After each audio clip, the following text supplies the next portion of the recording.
75 ദിവസമാണ്. 75 ദിവസമാണ് മക്കളെ നമുക്ക് നമ്മുടെ ക്രിസ്മസ് എക്സാമിന് ബാക്കിയുള്ളത്.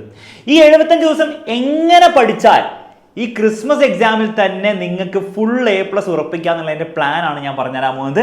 അപ്പോൾ ക്രിസ്മസ് എക്സാമിൽ തന്നെ നിങ്ങൾക്ക് ആ ഫുൾ A+ വേണമെങ്കിൽ A+ എന്ന് പറഞ്ഞ കമൻറ്റ് ബോക്സിൽ ഇപ്പോൾ തന്നെ കമൻറ്റ് ചെയ്യുക. കാരണം ഒരു കാര്യം ഞാൻ ഗ്യാരണ്ടി തരാം, നിങ്ങൾ ക്രിസ്മസ് എക്സാമിൽ തന്നെ ഫുൾ A+ അതിൻ്റെ അടുത്തെങ്കിലും എത്തിയാൽ, അതായത് പകുതി സബ്ജക്ട്സിൽ നിങ്ങൾ A+ ക്രിസ്മസ് എക്സാമിൽ തന്നെ നിങ്ങൾക്ക് വാങ്ങാൻ പറ്റി കഴിഞ്ഞാൽ പബ്ലിക്കിൽ ഫുൾ A+ ഗ്യാരണ്ടീഡ് ആണ്.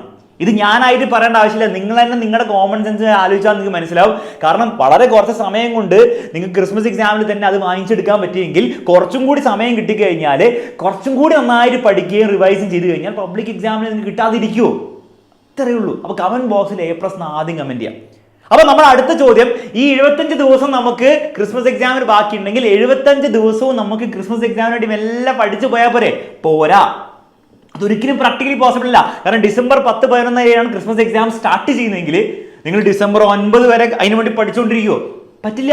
ചാപ്റ്റേഴ്സ് പഠിച്ചുകൊണ്ടിരിക്കാൻ പറ്റുമോ? ഇല്ല. കാരണം റിവൈസ് ചെയ്യണം, ചോദ്യങ്ങൾ ചെയ്യണം, കുറേ കാര്യങ്ങൾ റിവൈസ് ചെയ്യാനുണ്ടാവും. ഓണപരീക്ഷ പോലെയല്ല, ഓണപരീക്ഷയിൽ കുറച്ച് ചാപ്റ്റേഴ്സ് ഉണ്ടായിരുന്നുള്ളൂ. ക്രിസ്മസ് എക്സാമിൽ ഓണപരീക്ഷയിലുള്ള ചാപ്റ്റേഴ്സും അതിനുശേഷമുള്ള ചാപ്റ്റേഴ്സും ഉണ്ട്. അപ്പോൾ റിവൈസ് ഒക്കെ ചെയ്യാനും അതിൻ്റെ ചോദ്യങ്ങളും ചെയ്യാനും സമയം കൂടുതലെടുക്കും. അപ്പോൾ ആ റിവിഷനും കാര്യങ്ങൾക്ക് വേണ്ടി നിങ്ങൾ സമയം കൂടുതൽ വെക്കണം. അപ്പോൾ എപ്പോഴാണ് നമ്മുടെ ചാപ്റ്റേഴ്സ് എടുക്കേണ്ടത്? മിനിമം നിങ്ങൾ നവംബർ 15 ഈ സമയത്തോടു കൂടെ, ഈ ദിവസത്തോടു കൂടെ നിങ്ങളുടെ സിലബസ് തീർത്തിരിക്കണം. അങ്ങനെ ചെയ്തു കഴിഞ്ഞാൽ നിങ്ങൾക്ക് ഓൾമോസ്റ്റ് ഒരു മാസം ഫുള്ളായിട്ട് കിട്ടിയില്ലെങ്കിൽ ഏതാണ്ട് ഒരു മാസം നിങ്ങൾക്ക് എന്ത് ചെയ്യാം, പ്രോപ്പറായിട്ട് പഠിച്ച കാര്യങ്ങൾ റിവൈസ് ചെയ്യാൻ പറ്റും, ചോദ്യങ്ങൾ ചെയ്യാൻ പറ്റും. ആ സമയം ആവശ്യമാണ്. ഇതെന്തോ എക്സ്ട്രാ ചെയ്യുന്ന കാര്യമല്ല റിവിഷൻ എന്ന് പറഞ്ഞാൽ. പല വീട്ടിലും വിചാരിക്കുന്നത് റിവിഷനൊക്കെ എക്സ്ട്രാ അല്ലേ, നമ്മൾ ആദ്യം പഠിച്ചെടുക്കുക, ഇതിൽ പരീക്ഷ എഴുതുക. റിവിഷന് സമയം കിട്ടിയ നല്ല കാര്യം. ഒരിക്കലുമല്ല. നിങ്ങൾ റിവിഷൻ ചെയ്തില്ലെങ്കിൽ ഞാൻ ഗ്യാരണ്ടി തരുന്നു നിങ്ങൾ പഠിക്കുന്നത് വേസ്റ്റ് ആയിരിക്കും. കാരണം പഠിച്ച പല കാര്യങ്ങളും നിങ്ങൾ ഓൾറെഡി മറന്നു പോയിട്ടുണ്ടാവും. അത് നിങ്ങൾ റിവൈസും കൂടെ ചെയ്തില്ലെങ്കിൽ ഒന്നും ആലോചിക്കാനില്ല. പരീക്ഷ ഹാളിൽ പോകുമ്പോൾ നിങ്ങൾ പഠിച്ചായിരിക്കും, പക്ഷേ നിങ്ങൾക്ക് ഉത്തരം എഴുതാൻ പറ്റില്ല. ഈ ഒരു സിറ്റുവേഷന് മുമ്പ് ഉണ്ടായിട്ടില്ലേ? അതിൻ്റെ ഏറ്റവും സിമ്പിൾ എക്സ്പ്ലനേഷൻ എന്താണ്? നിങ്ങൾ പ്രോപ്പറായിട്ട് റിവൈഷൻ ചെയ്തിട്ടില്ല. അപ്പോൾ അതിന് നമുക്ക് സമയം വേണം. അപ്പോൾ അതിൻ്റെ അർത്ഥം എന്താണ്? 15ഓടുകൂടി നമ്മൾ സിലബസ് തീർത്തിരിക്കണം. അപ്പോൾ അതിന് വേണ്ടിയിട്ടുള്ള രീതിയിലായിരിക്കണം നമ്മുടെ പ്ലാന്.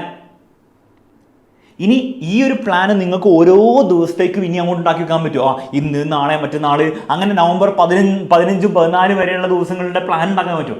അത് പ്രാക്ടിക്കൽ ആയിരിക്കില്ല. പക്ഷെ എന്ത് പ്രാക്ടിക്കലാണ്? എല്ലാ വീക്കും നിങ്ങൾ എന്ത് പഠിക്കണം, ഓരോ ആഴ്ചയും, തിങ്കളാഴ്ച, ചൊവ്വാഴ്ച, ബുധനാഴ്ച, എന്തൊക്കെ ഞാൻ ഓരോ ദിവസം പഠിക്കണം, അത് ഓരോ ആഴ്ചയ്ക്ക് വേണ്ടിയുള്ള പ്ലാന് നിങ്ങൾക്ക് ഉണ്ടാക്കാൻ പറ്റും. നവംബർ 15 വരെയുള്ള പ്ലാൻ ഉണ്ടാക്കണ്ട. ഈ ആഴ്ച അല്ല അടുത്ത വരുന്ന ആഴ്ച എന്ത് ചെയ്യുന്നുള്ള പ്ലാൻ ഉണ്ടാക്കിയാൽ മതി. അത് നിങ്ങൾ പ്രോപ്പറായിട്ട് എക്സിക്യൂട്ട് ചെയ്തു പോയാൽ ഓട്ടോമാറ്റിക്കലി എന്തായിക്കോളും, ഈ നവംബർ 15ഓടുകൂടെ നിങ്ങളുടെ കാര്യങ്ങൾ തീർന്നോളും. അപ്പോൾ എങ്ങനെയാണ് ഈ വീക്ക്ലി പ്ലാൻ ഉണ്ടാക്കേണ്ടത്? സിമ്പിളായിട്ട് പറഞ്ഞുതരാം മക്കളെ. പല രീതിയിലും ചെയ്യാം. ഒരു രീതി ഞാൻ കാണിച്ചു തരാം. ഇതിൽ എങ്ങനെയൊക്കെ ഇത് മോഡിഫൈ ചെയ്യാന്നുള്ള കാര്യം ഞാൻ പറഞ്ഞുതരാം. സിമ്പിൾ രീതി എന്താണ്? നിങ്ങൾ ഒരു വീക്ക് എടുക്കുന്നു. ഇപ്പോൾ ഇന്ന് സാറ്റർഡേയോ സൺഡേ ആണെങ്കിൽ അടുത്ത മൺഡേ മുതൽ ആ ഒരു സാറ്റർഡേ വരെ, സൺഡേ കൂടെ പഠിക്കാൻ പറ്റുകയാണ് നല്ലതാണ്, പക്ഷെ സാറ്റർഡേ വരെയെങ്കിലും എങ്ങനെ നിങ്ങൾ ഓരോ ദിവസവും എന്തൊക്കെ പഠിക്കുന്നുള്ള കാര്യം നിങ്ങൾ സിമ്പിൾ പ്ലാൻ ഉണ്ടാക്കുക. ഭയങ്കര കോംപ്ലിക്കേറ്റഡ് ഒന്നും വേണ്ട. ഫോർ എക്സാമ്പിൾ മൺഡേ ഫിസിക്സിലെ 3ാമത്തെ ചാപ്റ്റർ ഫുള്ള് പഠിക്കാൻ പറ്റുമോ? ഒരു പകുതി പഠിക്കാൻ പറ്റുമായിരിക്കും. പകുതി ഞാൻ പഠിക്കും. ഇതാണ് എൻ്റെ അന്നത്തെ ഗോൾ. അതുപോലെ ട്യൂസ്ഡേ മാത്സിൻ്റെ 4ാമത്തെ ചാപ്റ്ററിൻ്റെ പകുതി. വെനസ്ഡേയുടെ കൂടെ അതേ ഫിസിക്സിൻ്റെ ചാപ്റ്റർ നമ്മൾ എന്ത് ചെയ്യുന്നു? ഫുള്ളാക്കുന്നു, തീർക്കുന്നു. മാത്സ് ചാപ്റ്റർ 4 നമ്മൾ ഫുള്ളാക്കുന്ന അടുത്ത ദിവസം. ഫ്രൈഡേ നമുക്ക് കെമിസ്ട്രി സ്റ്റാർട്ട് ചെയ്യാം, ഒരു പകുതി ആക്കി വെക്കാം. സാറ്റർഡേ എപ്പോഴും എന്തായിരിക്കണം? സാറ്റർഡേ അല്ലെ സൺഡേ എപ്പോഴും എന്തിരിക്കണം? റിവിഷന് വേണ്ടി ഒരു ദിവസം നിങ്ങൾ മാറ്റി വെക്കണം. റിവിഷൻ എന്ന് പറഞ്ഞാൽ നിങ്ങൾ ഒരിക്കലും വിചാരിക്കരുത് പരീക്ഷയുടെ തലേന്ന് ചെയ്യേണ്ട കാര്യമാണ്.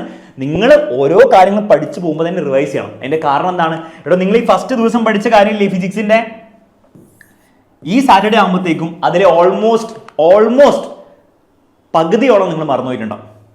ശരിക്കും നിങ്ങൾ നോക്കി നോക്ക്. നിങ്ങൾ പഠിച്ചില്ലെങ്കിൽ പകുതിയോളം നിങ്ങൾ മറന്നുപോയിട്ടുണ്ടാവും. അപ്പോൾ അത് ഓർത്തെടുക്കണ്ടേ? കാരണം നിങ്ങൾ ആലോചിച്ചു, നിങ്ങൾ ആ പകുതിയോളം മറന്നിട്ട് അങ്ങനെ തന്നെ വിടുകയാണെങ്കിൽ ഒരു 2 ആഴ്ചയും കൂടെ കഴിയുമ്പോൾ ബാക്കി പകുതിയും കൂടെ മറന്നുപോയിട്ടുണ്ടാവും. അത് ഓൾമോസ്റ്റ് 75% നിങ്ങൾ മറന്നുപോയിട്ടുണ്ടാവും. പരീക്ഷ ആകുമ്പോഴത്തേക്കും നിങ്ങൾ ഓൾമോസ്റ്റ് 100% മറന്നുപോയിട്ടുണ്ടാവും. പിന്നെ ഇതിനെ നിങ്ങൾ പഠിച്ചത് ഈ ദിവസം വേസ്റ്റ് ആയിപ്പോയില്ലേ? അപ്പോൾ ഒരിക്കലും വേസ്റ്റ് ആക്കരുത്. അത് വേസ്റ്റ് ആക്കാതിരിക്കണമെങ്കിൽ പീരിയോഡിക്കലി റിവൈസ് ചെയ്യണം. അപ്പോൾ ആ ഒരു കാര്യം കൂടെ നിങ്ങളുടെ ടൈം ടേബിൾ ഉണ്ടാവണം. അപ്പോൾ ഈ ദിവസങ്ങളിൽ വരെ പഠിച്ച മൺഡേ ടു ഫ്രൈഡേ പഠിച്ച കാര്യങ്ങൾ നിങ്ങൾ എന്ത് ചെയ്യണം? സാറ്റർഡേ കുത്തിയിരുന്ന് റിവൈസ് ചെയ്യുക. അന്നത്തെ ദിവസം പഠിക്കണ്ട. അന്നത്തെ ദിവസം ഏറ്റവും ഇമ്പോർട്ടൻറ്റ് റിവിഷനാണ്. അപ്പോൾ ആ ഒരു പണിയും കൂടെ നിങ്ങളുടെ ടൈം ടേബിൾ ഉണ്ടാവണം. ഇനി ടൈം ടേബിൾ ഇതുപോലെ ഉണ്ടാക്കണമെന്നുണ്ടോ, വീക്ക്ലി പ്ലാൻ ഇതുപോലെ ഉണ്ടാക്കണമെന്നോ ഒരു നിർബന്ധമില്ല. നിങ്ങൾക്ക് നിങ്ങളുടെ ഇഷ്ടം പ്രകാരം ചെയ്യാം. ഫോർ എക്സാമ്പിൾ നിങ്ങൾ ബാച്ചിന് പഠിക്കുന്ന കുട്ടിയാണെങ്കിൽ ബാച്ചിന് ടൈം ടേബിൾ മതി.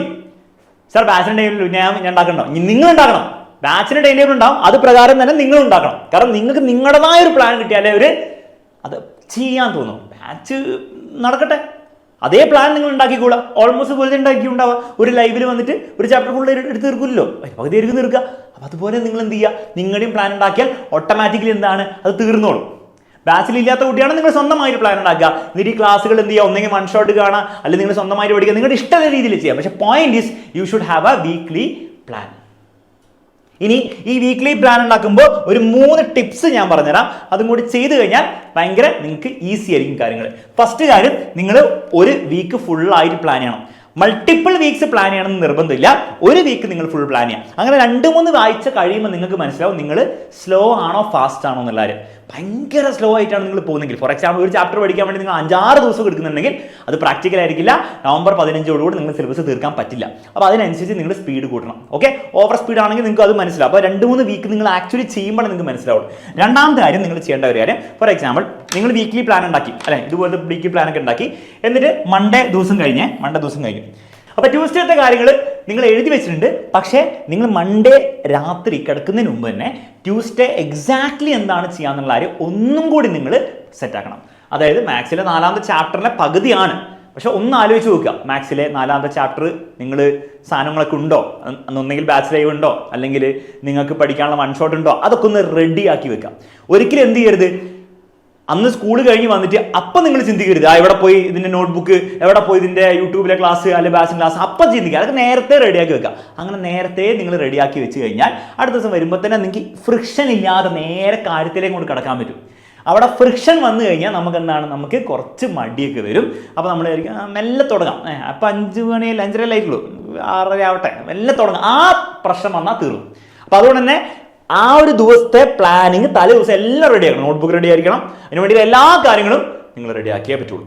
അങ്ങനെ നിങ്ങൾ ചെയ്താൽ ഭയങ്കര ഈസി ആയിട്ട് നിങ്ങൾക്ക് എന്ത് ചെയ്യാൻ പറ്റും, ആ ദിവസത്തെ പ്ലാന് എക്സിക്യൂട്ട് ചെയ്യാൻ പറ്റും. മൂന്നാമത്തെ ഒരു ട്രിക്കും കൂടി ഞാൻ പറഞ്ഞുതരാം. സയൻറ്റിഫിക്കലി വർക്ക് ചെയ്യുന്ന ട്രിക്കാണ്, അല്ലാതെ വെറുതെ ഞാൻ കോമഡി പറയല്ല.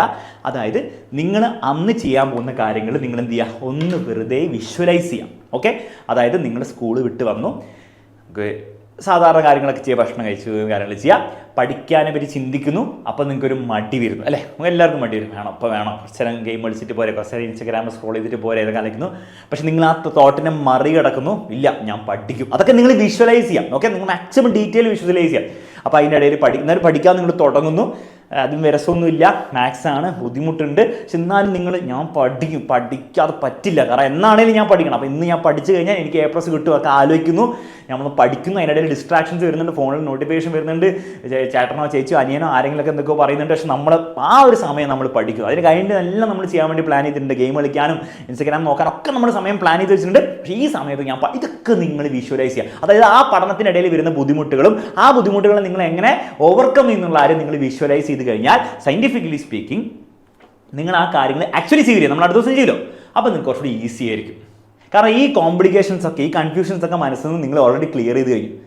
അപ്പോൾ ആ കൺഫ്യൂഷൻസ് വരുമ്പോൾ നിങ്ങളുടെ മനസ്സിൽ, നിങ്ങൾ ഓൾറെഡി നിങ്ങളുടെ സബ് കോൺഷ്യസിൽ തന്നെ എന്തുണ്ട്, അതിൻ്റെ സൊല്യൂഷൻസ് ഉണ്ട്, അത് തന്നെ അങ്ങോട്ട് വന്നോളും. ഈ ഒരു കാര്യം ഭയങ്കര പവർഫുൾ ആയിട്ടുള്ള കാര്യമാണ്. ഞാൻ നിങ്ങൾക്ക് വെറുതെ പറഞ്ഞു തരാം. മാത്രമല്ല, ഞാനും പലപ്പോഴും ബുദ്ധിമുട്ടുള്ള ദിവസങ്ങളിൽ അല്ലെങ്കിൽ കഷ്ടപ്പാടുള്ള ദിവസങ്ങളിൽ ഞാനും എന്ത് ചെയ്യും, നേരത്തെ ഇതുപോലെ വിഷ്വലൈസ് ചെയ്യും. അപ്പോൾ എനിക്ക് കുറച്ചും കൂടി കാര്യങ്ങൾ എന്താണ് ഭയങ്കര ഈസിയായി മാറാറുണ്ട്. അപ്പോൾ ഈ ഒരു ട്രിക്കും കൂടെ നിങ്ങൾക്ക് ഉപയോഗിക്കാവുന്നതാണ്. ഈ ട്രിക്കും കൂടി ഉപയോഗിച്ചിട്ട് വീക്ക്ലി പ്രോപ്പറായിട്ടുള്ള പ്ലാൻ ഉണ്ടാക്കി നവംബർ 15 നമുക്ക് നമ്മുടെ ക്രിസ്മസ് എക്സാമിൻ്റെ കംപ്ലീറ്റ് സിലബസ് തീർക്കണം. എന്നിട്ട് ക്രിസ്മസ് എക്സാമിന് തന്നെ ആ A+ അടിച്ച് നമുക്ക് വേറെ ലെവലിലെത്തണം. വേണ്ടേ? വേണം. ഓക്കെ, അപ്പോൾ അതിന് വേണ്ടിയിട്ടുള്ള വീക്ക്ലി പ്ലാൻ ആണ് ഞാൻ പറഞ്ഞത്. അപ്പോൾ ഈ വീക്ക്ലി പ്ലാൻ എല്ലാവരും ഉണ്ടാക്കുമെന്ന് ഞാൻ പ്രതീക്ഷിക്കുന്നു. നിങ്ങളും ഉണ്ടാക്കുമെങ്കിൽ കമന്റ് ബോക്സിൽ yes sir I will make A weekly plan എന്ന് പറഞ്ഞിട്ട് ഒരു കമന്റ് ബോക്സിൽ മലയാളത്തിൽ ഇംഗ്ലീഷിൽ എങ്ങനെ വേണമെങ്കിൽ കമന്റ്. നമുക്ക് ഇനിയും കാണാം.